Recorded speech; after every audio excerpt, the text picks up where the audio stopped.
ఈ దేశానికి స్వతంత్రం సుభాష్ చంద్రబోస్ వల్ల వచ్చింది. ఈ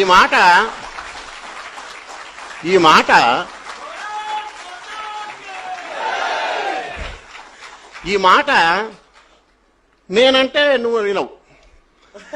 ఎవరి ద్వారా ఎవడన్నది? బ్రిటన్ ప్రైమ్ మినిస్టర్గా అప్పుడున్నవాడు అట్లీ.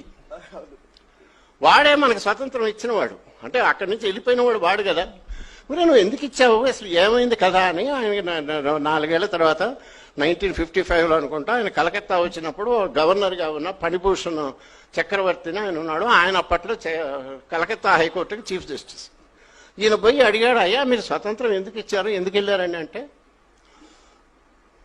చాలా ఉన్నాయి, ముఖ్యంగా ఈ సైన్యంలో తిరుగుబాటు వచ్చింది, ఆజాద్ హింద్ ఫౌజ్ యాక్టివిటీస్ మేము భయపడిపోయాం, ఇక మేము ఉండలేని పరిస్థితి వచ్చింది, అందుకని వెళ్ళిపోవాల్సింది. ప్రధానంగా Subhash Chandrabose active and INA Indian National Army activities వల్ల అన్నాడు.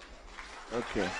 ఆయన రెండో క్వశ్చన్ అడిగాడు, మరి Gandhi, what is the impact of Gandhi అన్నాడు. ఈయన బ్రిటిష్ ప్రైమ్ మినిస్టర్ గారు అన్నాడు, ఒక వెటకారంగా నవ్వి మినిమల్ అన్నాడు. ఆయన అన్నాడు ఆన్ రికార్డ్ మనంగా, ఆయన అన్నాడు.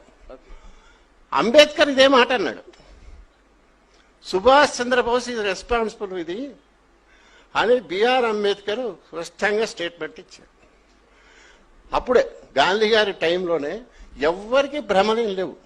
ఎందుకు అంటే ఒకటే చిన్న ఎవరికైనా మతి ఉండాలి ఆ మాటలు అనేవాళ్ళకి.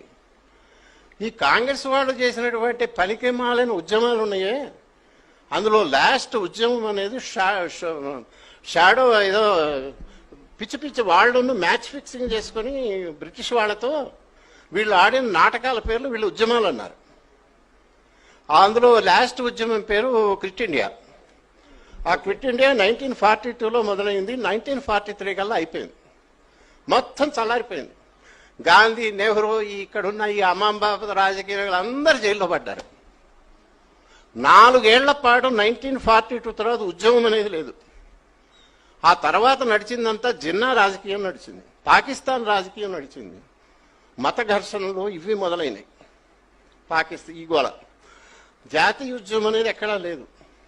బ్రిటిష్ వాడు నువ్వు వెళ్ళిపోవని అడిగిన వాడు లేడు.